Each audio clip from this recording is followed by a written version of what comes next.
there's a reason I'm smiling today. You know, I promised to bring you part 2 of our conversation on land acquisition. And here we are. I deliver on my promise, don't I, right? Welcome again to another, that part 2 of our conversation on land acquisition, what the law says.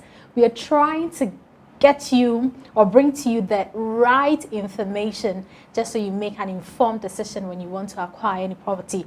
And oh, there's a shortcut to all of this, and that's for you to get in touch with Buena Vista Homes, where homes are not built but beautifully crafted. We have different types of homes, different types to suit your lifestyle. So give us a call or reach out to us via our website www.mybuenahomes.com. Welcome once again to another edition of the Buena Vista Homes Real Estate Show. The show is proudly sponsored by Buena Vista Homes, where homes are not built but beautifully crafted. My name is Efia Fusua.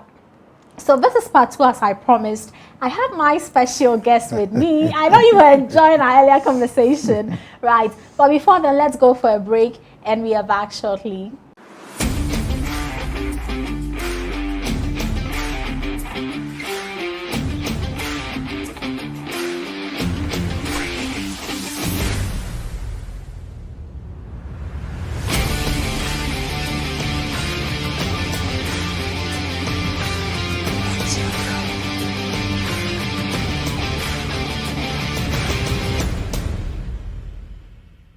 Welcome back. You're watching the Buena Vista Homes Real Estate Show. The show is proudly sponsored by Buena Vista Homes, where homes are not built but crafted. Today, we continue with our conversation on land acquisition, what the law says, amongst other things. And we are privileged. I have with me Dr. Wilfred Kwabena Enim Odame. He's a chartered valuer and a real estate investment expert. He's also served as a former executive secretary of the Lands Commission and senior technical advisor at the National Development Planning Commission. All right, so there's a lot to learn from him. Dr. Enim, it's good to have you. Thank you. We Thank you promised very to much. have you as part 2, and we are here. Good. Right. I'm very happy to be here. I'm happy too. Right, so the other day we ended on due diligence, the processes involved amongst other things. Walk us through the land registration process. So say I've done the due diligence, I've done the checks, I'm satisfied, I want to go ahead with the purchase. What do I do? Okay. Once you are satisfied that you are buying a genuine land, Right. the landowner has to give you an indenture. That's the deed document. He has to sign as the owner with a witness. Okay. And then you, the buyer, also you have to sign with your witness. And then once the document is witnessed, you take it to the Register of Lands at the High Court for the registrar to also complete a portion of the indenture. Okay. Now you have an indenture in hand, you can walk to the Lands Commission for registration. But it depends on where your land is situated. If you are lucky and you have a land at East Legon, in Accra, then you should know that your registration process will be the land title registration. Land title. But if you happen to buy a piece of land in, say, Koforidua, where we don't have land title, it means you'll be going through the deeds registration processes. So in Ghana, we have 2 registration processes. We have the title registration and then the deeds registration. So I'll start with the deeds registration. Right. The deeds registration covers all other regions except Greater Accra and part of Greater Kumasi Metropolis. Okay.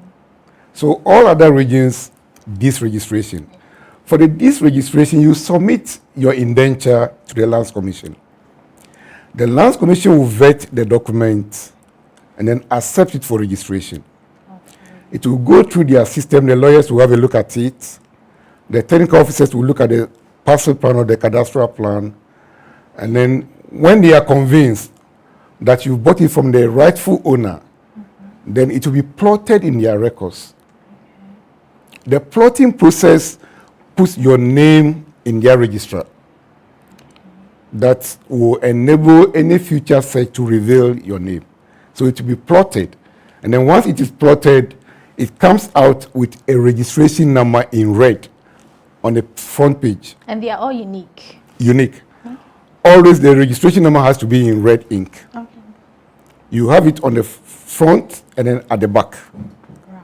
So if you are registering your land under this registration, at the end of the process, you should expect to have a copy of your indenture. They will always return just a copy. A copy of the indenture with various stamps at the back. But the unique feature that you have to look out for is the registration number. Okay. It will be at the top of the first page and then at the back. Right. It's normally a number with a slash and the year of registration. Right. So that's a disregistration. So if you happen to be in Accra, Tema, or part of Kumasi, then you are going to register your land under the land title registration, the 30 registration. Again, for 30 registration, you still have to submit your indenture to the Lands Commission. They will process your indenture. They will conduct an inspection. For 30 registration, the Lands Commission will send their surveyors back to your land. Right. Whereas in the disregistration, it is not mandatory for your land to be resurveyed. So that's the difference. Why is that the case? The 30 registration is a unique type of registration where they have to be very accurate. Right. And the parcel plan has to be modern and accurate. Because the 30 registration will give you a certificate. And the Ghana government is the guarantee. Okay. Or the guarantor. Okay. The Ghana government is the guarantor going to give you a guarantee that your land is secured. So the Lands Commission will send their surveyors to your land, survey and prepare a new cadastral or parcel plan. And then as part of the process, they will request for a publication. I'm sure you've seen it in the Spectators. Okay. Yes, I have. Yes. I have seen.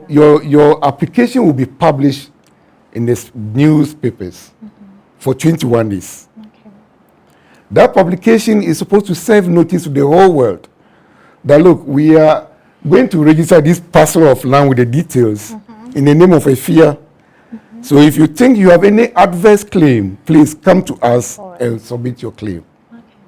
After 21 days, the Lands Commission will go through their mail to see if there has been any adverse claim in respect of your publication. Okay. In the absence of any adverse claim, they will go ahead to type your certificate and have it engrossed and sealed, and then you will be invited to come and sign for your certificates.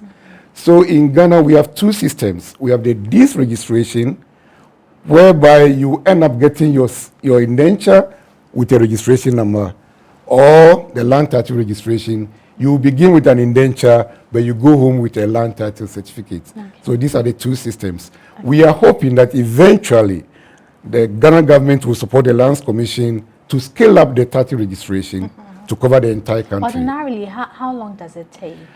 In the past, we were doing 7 months, Okay. 6 months in some cases. And for transfers, we have transfers and first registration. Let me explain this. Okay. Yeah, we have first registrations and transfers. If I go to buy a parcel of land from a chief or a family or from an individual who doesn't have a land title certificate, my application will be treated as a first application. Because my grantor does not have a certificate. Okay. So my application will be a first registration. That takes a longer time. Right. Because they don't have the records, all the records that they need.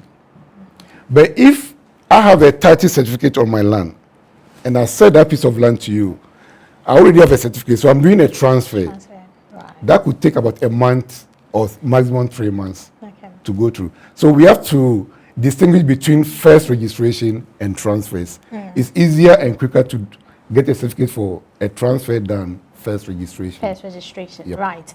I have a question still in relation to the registration, because we've heard of stories where people try to register their land and it doesn't go through. Yes. So, but let's take a quick break. Yes. We'll be back shortly. Yes. You're watching the Buena Vista Homes Real Estate Show. The show is proudly sponsored by Buena Vista Homes, where homes are not built, but crafted. Get in touch with us on 0303 401 401 or 050 130 4728. We are back shortly after the break. Please stay.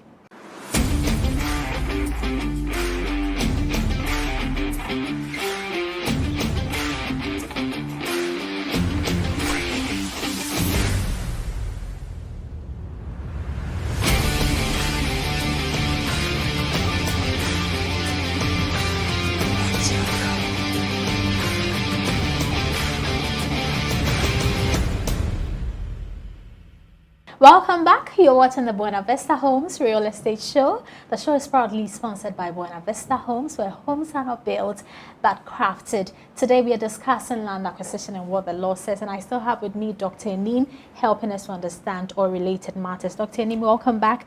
What explains why some registration processes are unable to go through? Some documents are not able to go through with the registration process. Yes, if you're, I'm afraid I have to say that.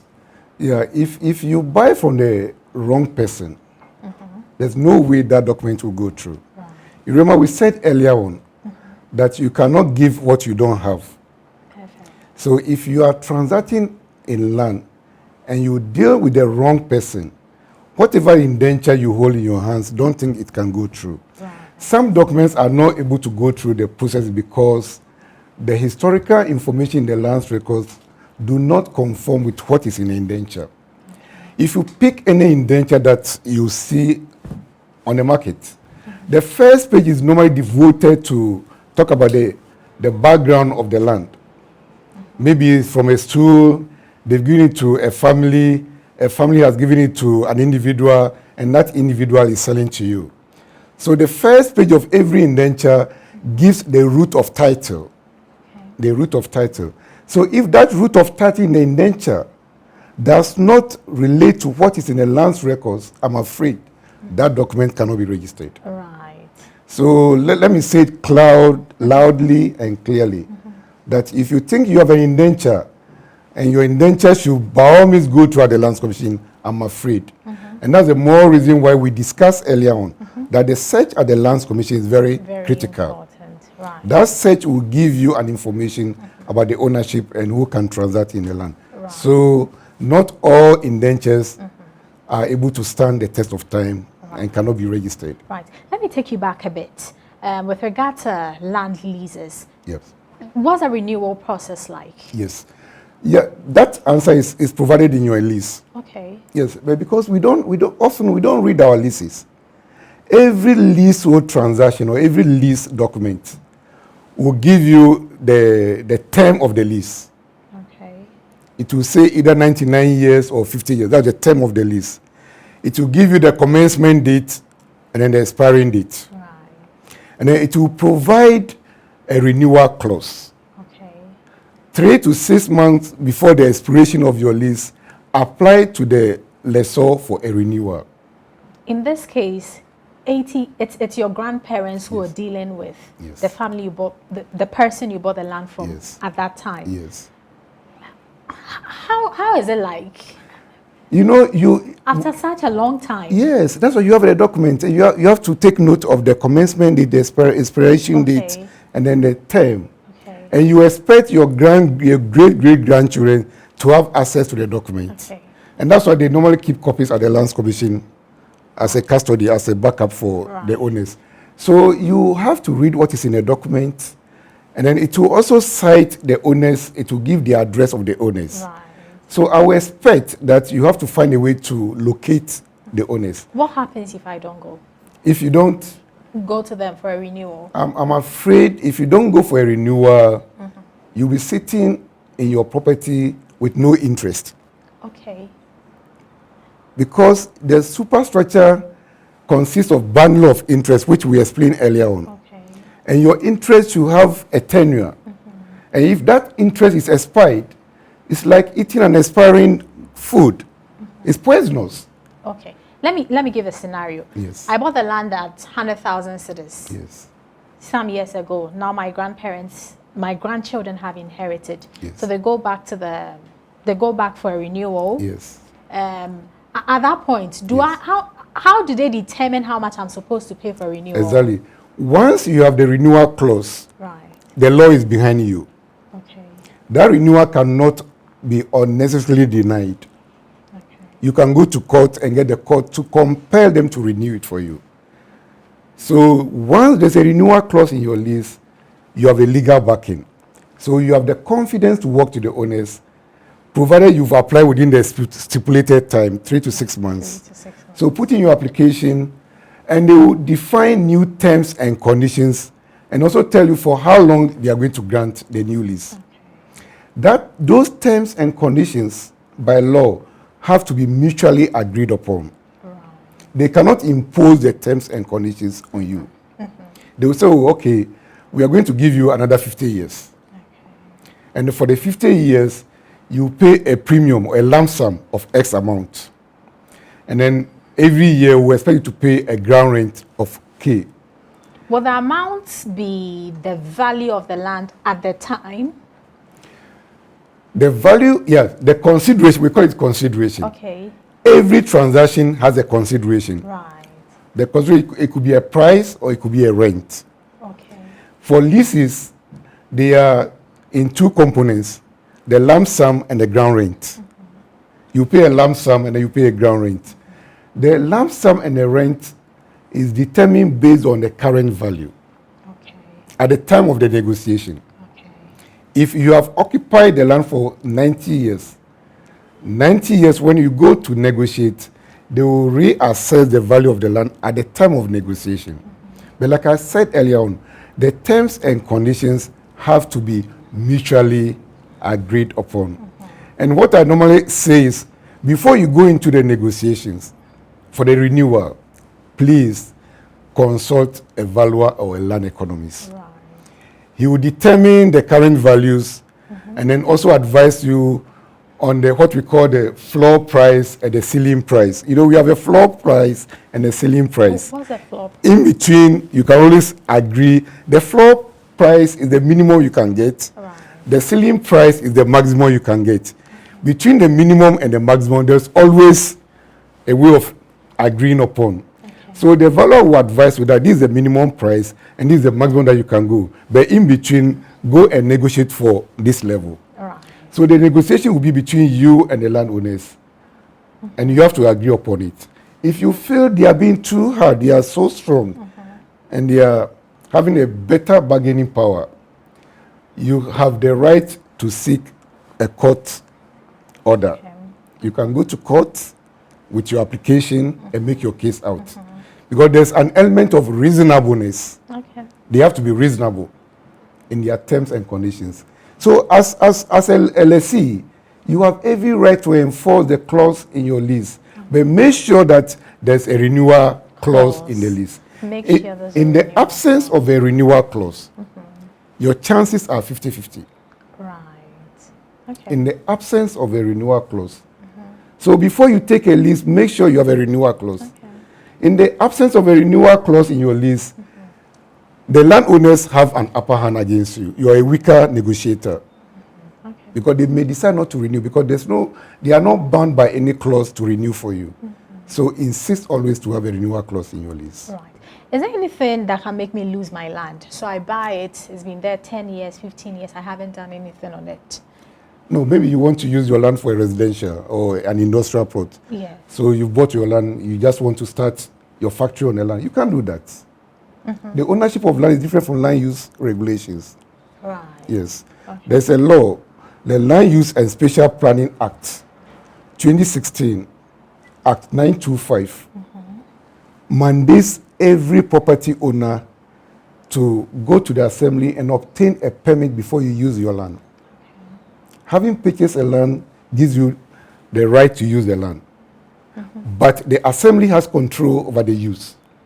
So once you buy your land, the next thing to do is to make sure that the use clause in your lease conforms to the clause or the scheme of the area. So you can't just buy land and start construction. You need a permit. Right. And in the application process, the assembly will determine whether that piece of land has been zoned or earmarked for residential. Okay. If unfortunately, like I said earlier on, if the assembly had already earmarked the land for a refuse dump, it means you cannot use your land. So we have the assemblies as the authorities for planning in this country, and you need a permit from them before you can develop your land. From them. Let's wrap up the conversation with double sales.